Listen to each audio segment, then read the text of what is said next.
The air was filled with excitement as the rehearsal dinner for my daughter Emma's wedding started. I was so proud watching her stand next to her fiancé Jason, enjoying the good wishes from everyone. I had no idea that the happy mood would soon be ruined by someone I had tried so hard to accept as my own. "May I have everyone's attention, please?" Emma suddenly called out, making the room go quiet. My husband Walter and I looked at each other, confused, as she held up her glass. "I need to talk about something important," she announced, staring coldly at me. "Helen, you call yourself my stepmom, but really you're just an unwelcome stranger in our lives." The room filled with gasps as Walter turned pale. It felt like a punch in the stomach, her harsh words knocking the breath out of me. "Emma, what do you mean by this?" Walter asked, his voice shaking. "Don't be shocked, Dad," she snapped. "You know she's been trying to push her way into our family from the start. I'm done acting like she's my mom. She's not, and she never will be." Her mean words cut through me. I looked for any sign of the kind girl I knew in her face, but saw only dislike and anger. "Emma, please, not here," I begged, my voice breaking. "Why not?" she retorted. "It's my day, and I'll say what I want." Walter clenched his fists, trying to stay calm. "Enough," he said firmly. "We're leaving." Emma just shrugged, smirking as she turned away from us. We had to walk out past all the shocked guests, their stares and whispers making me feel judged as we left. I must have done something to make my stepdaughter hate me so much. The tears I had been holding back finally fell, and I knew then that thing would never be the same. In the car, Walter was very tense, gripping the steering wheel tightly, his face showing both anger and pain. "I don't know what's gotten into her, Helen," he said, his voice tight. "But I promise I won't let her treat you this way." I just nodded, too upset to talk, as we drove away from what was supposed to be a happy event. I kept wondering what had changed the sweet, loving girl I knew, and what difficult times might be ahead for us after her hurtful outburst.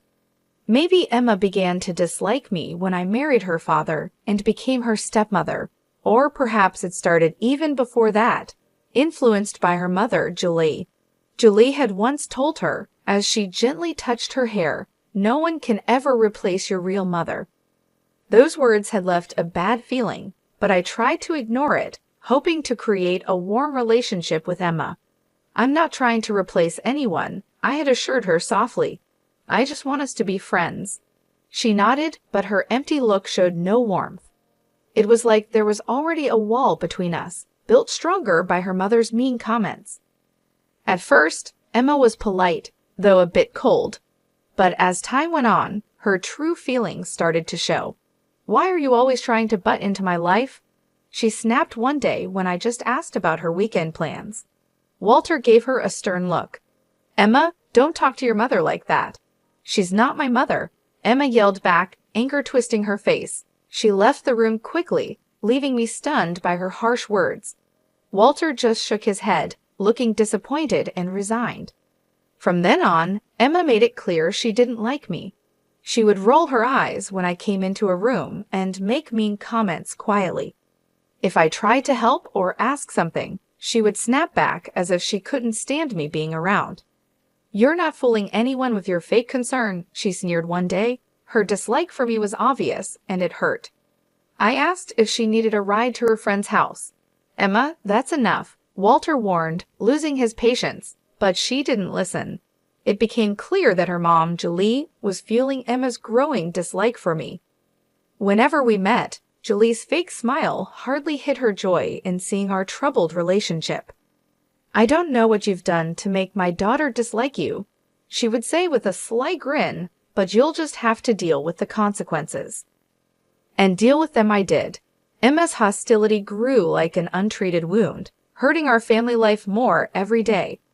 I had no idea her coldness was just the start of even worse behavior that seemed impossible to stop. After she quit college, with no clear goals, she became even meaner, using her complaints to try to get money from us.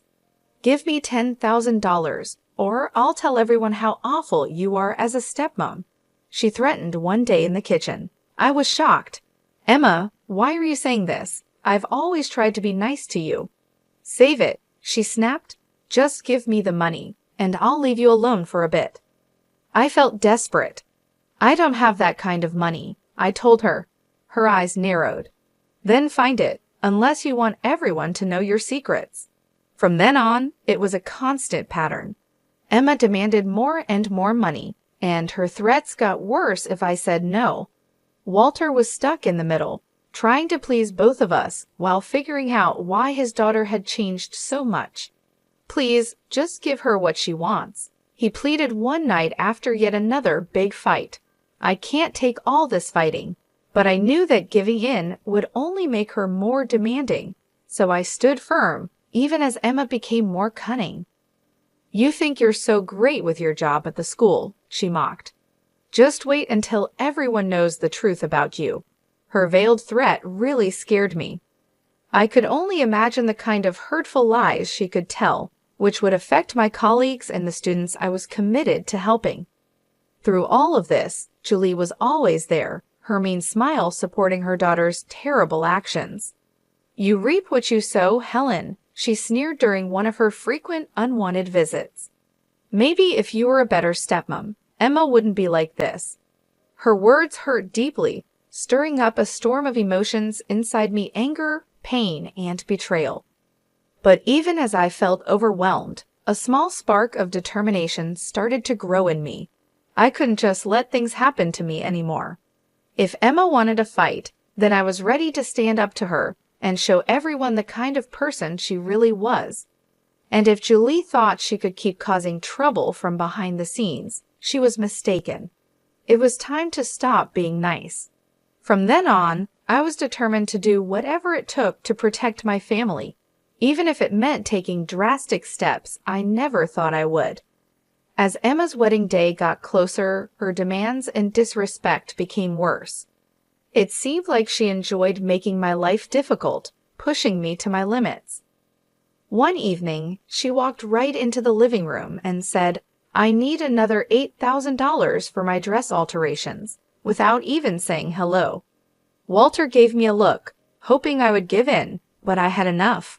"No, Emma, enough is enough." She looked surprised and said mockingly, "Oh, and what are you going to do about it, Helen? Go cry to Daddy like you always do." My fists clenched at my sides, anger rushing through me. "You ungrateful child. Everything your father and I have done, we did for you, and this is how you repay us." Emma laughed loudly, the sound as annoying as nails on a chalkboard. "Oh, please, don't act so righteous. We both know you're just a pathetic, insecure woman trying to buy your way into our family." That hurt more than I wanted to admit, but before I could reply, she hit me with another harsh comment. "Do you think the school wants a washed-up loser like you around their students? Wait until they hear about your little drinking problem." My heart sank as I realized how low she was willing to go.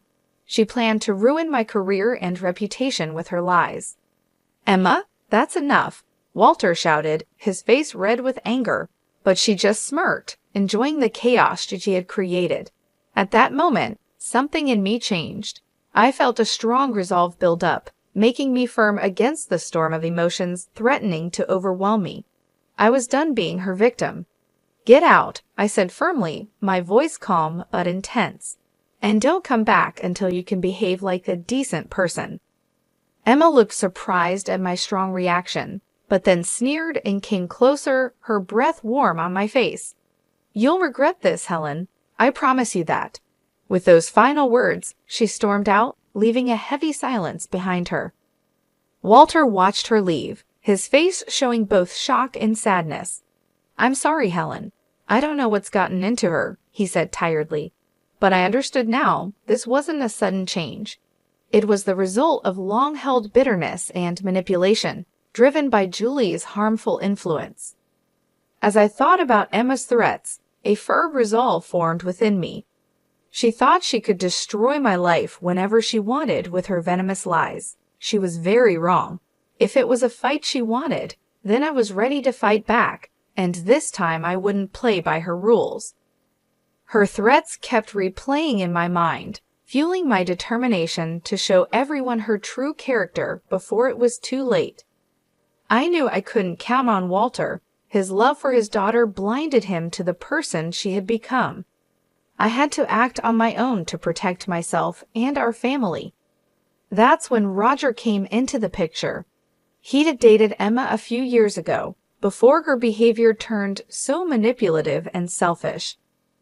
A chance meeting at the grocery store led to a conversation, and soon things started to make sense. Roger helped me see that Emma was not who I thought she was. Sean shared with me, looking very sorry, "She lied about you and Walter." All of it was lies. I felt a chill as he described how Emma had portrayed me as a controlling stepmom trying to push my way into their close family, and how she made Walter out to be a harsh tyrant. I believed everything she said, Sean admitted, embarrassed. She seemed so believable, full of anger. It wasn't until we split up that I started to see the truth. As he talked, a clearer image of Emma's harmful behavior appeared. She had spun a web of lies for years to turn everyone against me, influenced heavily by her mom, Julie, who was like a master at controlling her. From the start, she's been filling Emma's head with twisted thoughts about you trying to take her mom's place, Sean told me, which made me feel sick as everything started to make sense. All this time, I was the target of their mean plan, painted as the bad guy in their story. But Sean had more to say. He explained that Emma's upcoming wedding was just a cold-hearted plan to get more money and status. "She doesn't love Jason," he said dismissively. "She's just using him to get the lifestyle she wants. Once she's done with him, she'll move on to the next guy." Hearing this confirmed my doubts about Emma's shallow feelings, but it was still hard to accept. After talking with Sean, my head was spinning with all he had told me. For too long, I had let Emma and Julie control the story. Now, with the truth on my side, I was ready to confront them, to break apart their fake story, and show everyone what was really going on. No more being the victim, no more being scared of their threats and lies. It was time to fight back. The day of Emma's wedding was sunny, but inside the church, the air was tense. As I watched her get ready, admiring herself in the mirror, a firm resolve grew in me. Today, the truth would come out. Julie, fixing Emma's veil, cooed, "You look beautiful, sweetheart, just like a princess on her special day." Emma smiled, soaking up her mother's compliments. Seeing this, my stomach turned. Yes, it was like a real-life fairy tale, but I knew the truth behind the facade. I couldn't help but make a sarcastic comment, complete with a handsome prince and a wicked stepmother. Julie glared at me, but Emma just laughed, not seeming to care about the meaning behind my words. "Speaking of wicked stepmothers," she said coldly, "I'm surprised you even showed up, Helen, after how you've treated me. I half expected you to boycott the whole thing." I laughed bitterly. "Oh, believe me, I thought about it, but I wouldn't miss this for the world." Before she could say anything else, Walter appeared with a forced smile. "Everything okay in here?" he asked. "Just peachy, Dad," Emma replied sweetly, her voice dripping with sarcasm. Helen and I were just having a little heart-to-heart. Walter looked like he wanted to ignore the tension. "Well, it's almost time. You ready, kiddo?" Emma nodded, suddenly looking excited to walk down the aisle. As the ceremony began and the music played, I took a deep breath, preparing myself. The ceremony went by quickly, with empty vows and fake smiles. But as Jason and Emma were about to kiss, I knew I had to speak up. "Stop!" I shouted, my voice echoing in the quiet church. Everyone gasped and looked at me. Emma's face twisted in anger, her fists clenched. "What is the meaning of this?" she hissed, her voice shaking with rage. Taking another deep breath, I looked at her firmly. "The meaning, Emma, is that I can't just watch you lie and manipulate everyone anymore." Julie's face went white as she realized what was happening, Before she could say anything, I continued, pulling out strong evidence that Scene had given me. This included texts, emails, and recordings that exposed Emma's deceit. For years, you've lied and turned everyone against me while acting like the victim, I announced confidently. Not anymore. It's time for everyone to know the truth. As I showed everyone the proof of her dishonesty and selfish plans, the room went silent. Emma's composure broke, and her face twisted into an angry snarl. "You liar," she shouted, lunging at me. "How dare you ruin my special day?" But it was too late. The truth was out there for everyone to see. Jason's family looked shocked and disgusted. The crowd's reactions showed that Emma's carefully built facade was collapsing. Standing there, alone and exposed, she seemed like a shadow of the person she used to be. I felt a mix of pity and triumph. The battle was over, and I had won by revealing the harsh truth that had been hidden for too long. The impact of my revelation was like an explosion, breaking apart the illusions we had all lived with. As the quiet turned to noise from the shocked crowd, I prepared myself for the confrontation. "How could you?" Emma yelled, anger written all over her face. This was supposed to be my perfect day. "Your perfect day was built on lies," I replied calmly, despite the emotional turmoil inside. "Did you really think you could keep deceiving everyone forever?" She tried to answer, but stopped when Jason stepped forward, his face full of disbelief and heartbreak. "Is it true?" he asked desperately, hoping she would deny everything. "Were you just using me this whole time?" For a moment, I almost felt bad for her. Then she smirked, her cold, calculating gaze returning. "Of course not, baby," she said, reaching out to touch his cheek. "You know how much I love you. Helen is just trying to cause trouble like she always does." Emma's words made me clench my fists so hard my nails dug into my palms.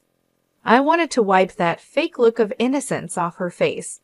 Didn't she realize it was all over? Apparently not, as she turned her angry look back to me. "This is all your fault," she hissed.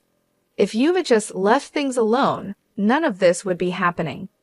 Suddenly, a loud voice interrupted us. I turned to see Walter, his face red with anger and embarrassment. "I can't believe what I'm hearing," he said, shaking his head slowly. "My own daughter, lying and using everyone for her own selfish needs." Emma tried to say something, but no words came out. For once, she was speechless, shocked by her father's disappointment. "I don't know you anymore," Walter continued, his voice full of sadness. "The sweet, loving girl I raised, she's gone, isn't she?" The room fell silent as everyone absorbed the weight of his words. Emma and Julie, her mother, locked eyes, silently challenging each other. Finally, Julie spoke harshly. "Well," she demanded, staring hard at her daughter, "aren't you going to defend yourself?" But Emma just stood there, defeated, looking smaller and more defeated than ever.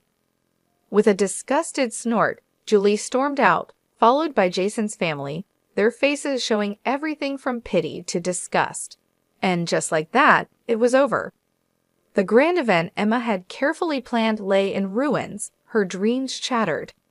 As Jason left the church, his face filled with pain, I felt a bit sorry for him. He was just another pawn in Emma's game, used and discarded at her whim. But that feeling was quickly replaced by a grim satisfaction. The truth was out, and there would be no more lies, no more games. Emma would now taste the bitter results of her actions. In the days following the ruined wedding, chaos ensued as news of Emma's lies spread. She became an outcast in the community she had once hoped to rule.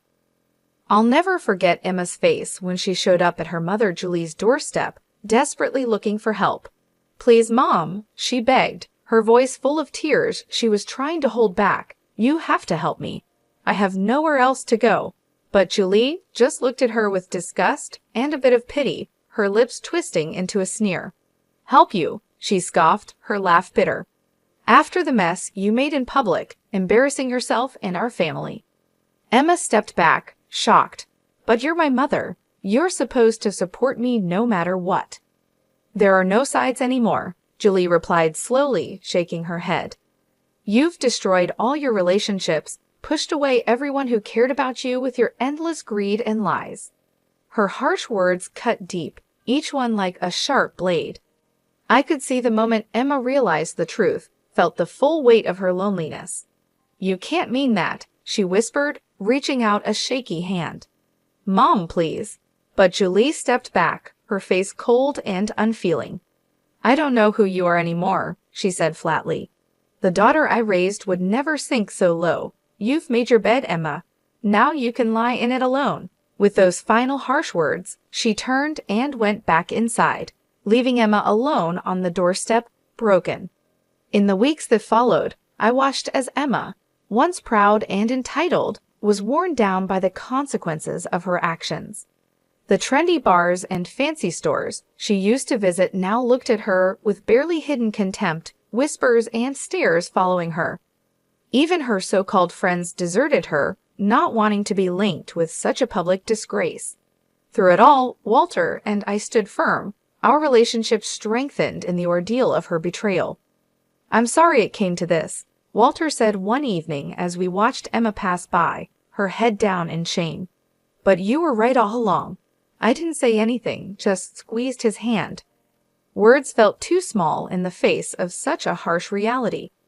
As things settled and our community began to recover from the shock of Emma's lies, Walter and I received a lot of support and thanks. We had helped many families and students, and now they showed their gratitude. Everyone we had helped rallied around us, thanking us for standing up to the manipulation and deceit that had almost broken us apart. In those moments of connection, seeing the true depth of human kindness and resilience, I found peace and purpose that I had missed during the worst days of Emma's destructive actions. She had tried to break me down, to make me just a small part of her own big story, but in the end, her own selfishness was her downfall. It stripped away her masks and lies, showing her true empty self. As for me and Walter, we came out of this stronger and wiser. If our experience can inspire others to stand strong against manipulation and deceit, and to value honesty and integrity above all, then maybe some good can still come from the ruins of Emma's shattered dreams.